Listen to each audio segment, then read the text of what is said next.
La crise sanitaire que connaît le monde entier, il faut savoir qu'elle a des conséquences. Si avant cette crise sanitaire, l'Italie perdait plus d'1,23 milliard d'euros chaque année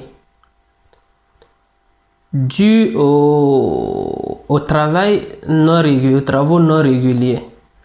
Parce que à cause des cas de sans-papiers, beaucoup de sans-papiers travaillent qui n'ont pas de contrat, beaucoup de personnes également, même s'ils ont des permis de séjour, ils travaillent, qu'on appelle communément les ressortissants non UE.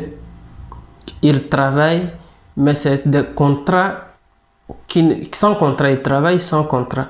Alors, ce travail-là qu'on appelle, que les Ivoiriens et les Italiens appellent lavoro nero, fait perdre à l'Italie plus d'1,23 milliard d'euros. Alors, si en cette période de crise, l'Italie va-t-elle continuer à laisser s'échapper cette somme, déjà qu'elle est déjà touchée économiquement? Que va-t-elle faire? Va-t-elle continuer à laisser cette somme perdre? Et si on ajoute à cela du fait que les frontières sont fermées, que le pays n'a pas la possibilité de faire appel, de faire entrer des travailleurs saisonniers, il y aura un manque de main-d'œuvre. Alors, pour en savoir plus sur les nouvelles mesures que veulent les autorités italiennes, reste avec moi jusqu'à la fin de la vidéo pour en savoir plus. Et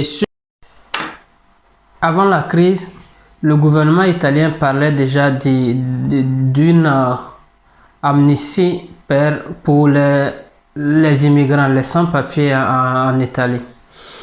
Et depuis l'avènement de la crise, tout était en suspens. Alors, et qu'est-ce qui se passe aujourd'hui? L'Italie se trouve désormais confrontée à une crise économique. Parce qu'en plus, il faut savoir que la crise de coronavirus, cette crise sanitaire, a plongé tous les grands pays, toutes les grandes économies dans une crise totale. Alors, il faut maintenant penser à l'après-crise, à d'après-crise. Comment faire relancer l'économie? Et sachant qu'actuellement, toutes les frontières sont fermées. Et comme d'habitude, le pays a l'habitude de faire venir des travailleurs saisonniers. Et cette année, avec la fermeture des frontières due à cette crise de coronavirus, cela ne sera pas possible. Alors, que faut-il faire?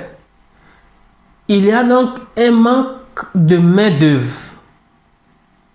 Un manque criard de main-d'œuvre dans le secteur agricole. Pour manque d'emploi, manque de domestiques, manque d'assistance socio-sanitaire, manque de personnel pour les personnes, pour prendre soin des personnes âgées. Et quand on sait que c'est des boulots que les Italiens même ne veulent pas faire et ne vont pas faire. Et il n'y a pas la possibilité de faire appel à leurs anciens clients, si je peux dire ainsi, qu'ils ont l'habitude de les appeler pour venir travailler, alors il y a un problème. Et comment résoudre ce problème? Ce manque de main-d'œuvre peut compromettre l'approvisionnement alimentaire. Alors, qu'est-ce qui se passe? Le pays, dans le souci de relancer son économie, mais non seulement d'avoir une main-d'œuvre disponible pour les employés et pour pallier à ce besoin-là, puisqu'il se voit dans l'incapacité, dans l'impossibilité de faire appel à ses clients de la Roumanie et bien d'autres pays qui venaient pour des travaux saisonniers dans le domaine agricole qui ne peuvent pas venir. Alors le pays se voit obligé maintenant de faire recours aux pensées à régulariser tous les migrants, sinon les migrants productifs. Alors sur ce point-là, il y a un débat. D'abord, la ministre dit qu'elle ne peut pas, qu'on ne peut pas régulariser, qu'ils ne peuvent pas régulariser tout le monde. Il faut régulariser ceux qui sont productifs. Mais elle aussi ne vise pas tous les secteurs productifs. Elle vise l'agriculture. Pourtant, il y a bien d'autres secteurs qui sont productifs et qu'il faut vraiment penser. Alors, sur la modalité et sur le nombre, les bénéficiaires, il y a encore un débat à faire. Mais je vois certaines déjà qui, même avant la crise, qui étaient déjà passées dans les postes pour prendre des fiches. Pour le moment, rien n'est demandé aux migrants. Il faut qu'on le sache. Rien, ils ne nous ont encore rien demandé qu'à apporter ou aller prendre pour remplir quoi que ce soit. Rien ne nous est demandé. Certains ont commencé, si je peux appeler ça une pétition, à faire des photos avec des écrits pour dire que nous sommes là, nous voulons le document. Mais ils le savent, ils savent que c'est une injustice. Si nous sommes sur leur territoire, ils savent que c'est une injustice.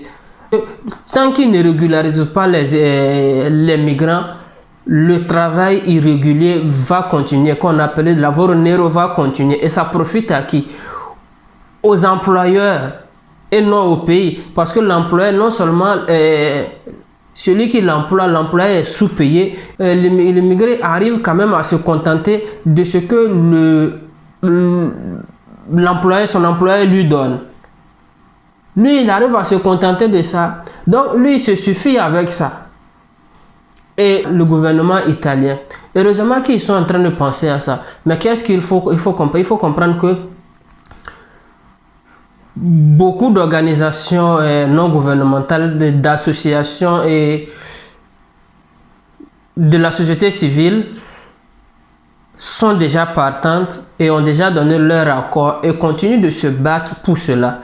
Parce que dans le calcul de la ministre, elle vise 200 000 sur les 600 000 pratiquement.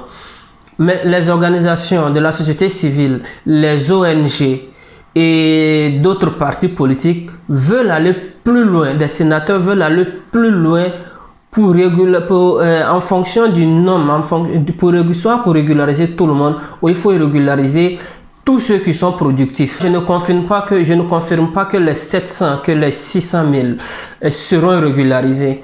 Mais il faut savoir que les secteurs visés, d'abord, les secteurs visés aujourd'hui sont le secteur agricole, les travailleurs domestiques, les aides-soignants et la pêche. Voilà. Et sans oublier aussi les aidants des personnes, ceux qui s'occupent des personnes âgées également, qu'il ne faut pas oublier. Parce que une chose est de savoir que, et de reconnaître et de savoir que la population italienne est vieillissante. Il y a plus de personnes âgées que de jeunes. Alors, qui va prendre soin de ces personnes âgées quand on sait que c'est des domaines que les Italiens même, ça ne les intéresse pas. C'est des travaux que les Italiens même ne veulent pas faire. Bon, bref.